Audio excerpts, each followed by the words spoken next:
guys, and this is Girl Sparkles, and today we are going to be interviewing our mum and dad's chemistry teacher. Thank you for joining us. Would you like to tell us a little bit about yourself? Okay, I'm Mrs. Keshinro Olabisi from Nigeria. I'm here on a short visit. I taught Mrs. Abel, Mr. Abel, Rebecca, and Rachel's mom and dad. I taught them chemistry in the higher institution in Nigeria, from Nigeria. It's nice to be with you all. Thank you. We're going to be asking her some questions about chemistry. So the first question is, what inspired you to learn chemistry?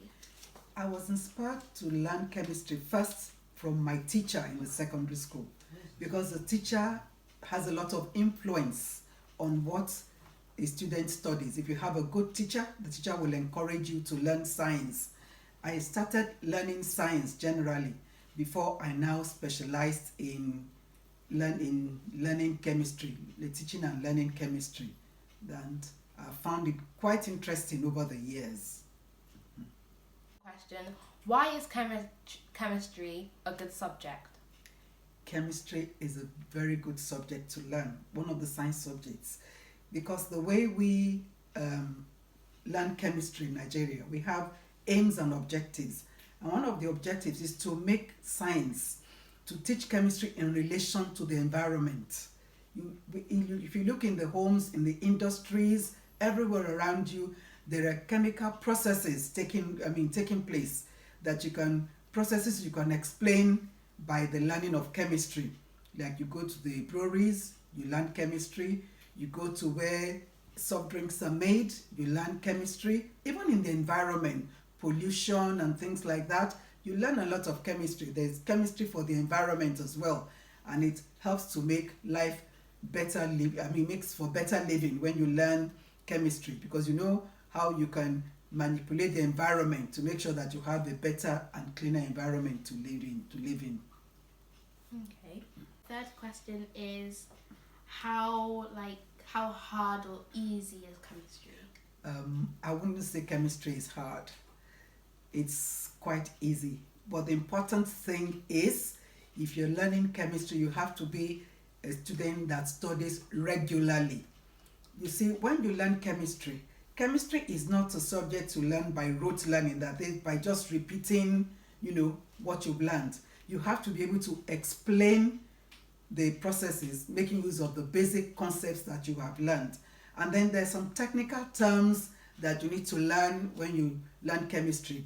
You find out that learning chemistry can be very interesting because you see that when you learn chemistry, you need to go to the basics, the basic principles. You have to learn the basic principles, which means that a chemistry student must study regularly.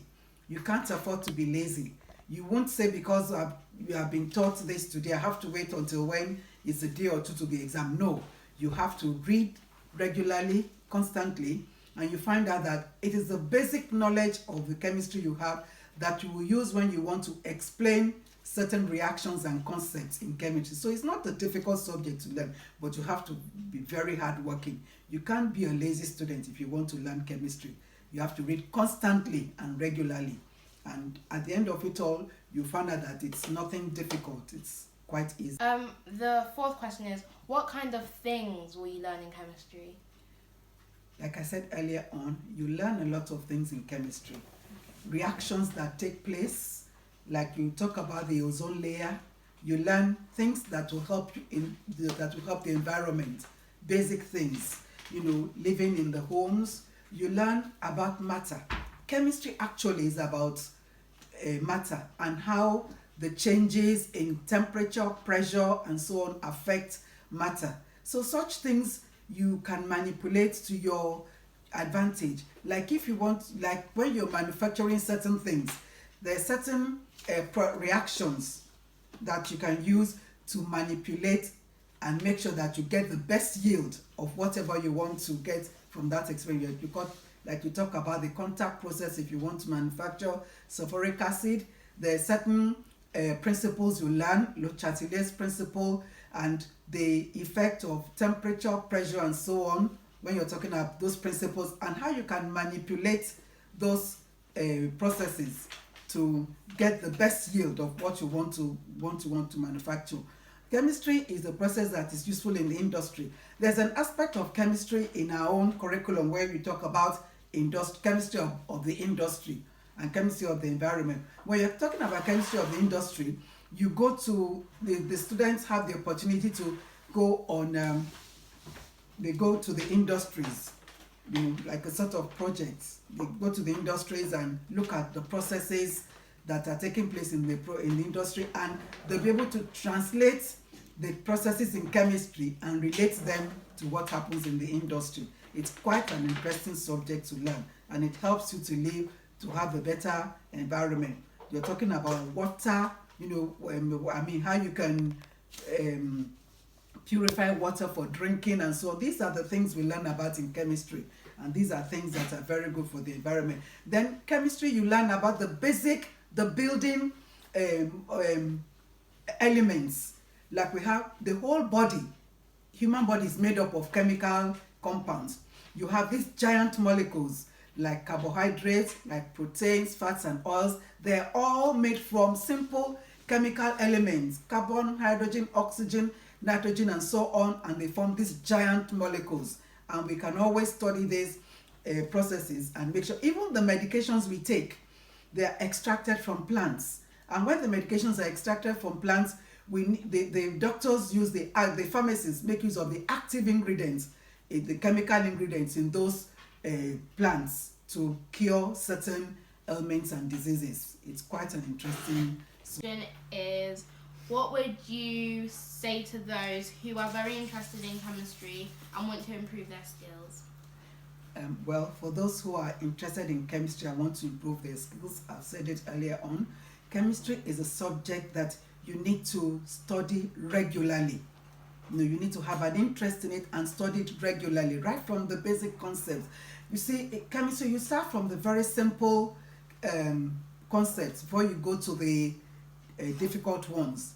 Like we were talking about methods of separation, knowing the chemical elements, their symbols, writing chemical formulae, so it's actually, I'm sure the teacher has gotten the curriculum split into areas where she starts with the simple ones first so that the students will become interested. But by and large, the student must be willing to study regularly and not wait until there's an exam before you now start rushing to try to get some facts. You need the basic concepts to be able to explain chemistry reactions and so on. So you study and then you listen and go along with your teacher. And I'm sure the teacher would have arranged the concepts in a hierarchy, the simple before the complex. And that's the way to go with chemistry. That reminds me, me and Rachel, we learned a song for chemistry for school, and it's like a really popular video, and it's like the elements of the periodic table. Yes. And should we sing it? The first 20 elements, okay. Let's sing it. Go on. Okay, 3, 2, 1. There's hydrogen and helium and lithium, beryllium, boron, carbon everywhere, nitrogen all through the air with oxygen so you can breathe, and fluorine for your pretty teeth, neon to light up the sign, sodium for salty touch, magnesium, aluminium, silicon, phosphorus, then sulfur, chlorine and argon, potassium and calcium so you go strong. Boom. That's beautiful, because when I was in school, my teacher also taught me, the first 20 elements, composed sentences for me to be able to remember the first 20 elements. And even when I teach my students up to today, I've never forgotten, even it was almost 50 years ago that I learned that, I've never forgotten those, what my teacher taught me. It may not be relevant in your own, but well, it was,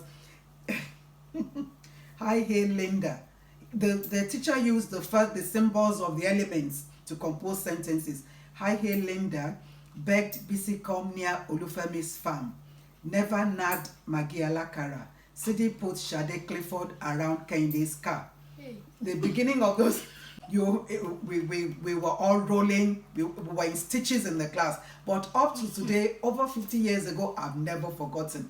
And you find out that you remember the elements straight away whenever you want to write the first 20 elements. That is the order in which they go, but you must know the group in which they belong and the period in which the elements belong. And it's been, a wonderful experience. He coined it from our own environment and made it so hilarious that you will never forget. And that's how I remember up till today. So the next question is, what professions do you get out of chemistry? So like, what jobs does chemistry lead into? There are a variety of jobs you can get if you study chemistry. It's part of pharmacy. You can be a chemistry teacher. You can be a professor of chemistry. You can read chemical engineering. If you're reading medicine, chemistry is one of the, if you want to study medicine, chemistry is one of the subjects you need.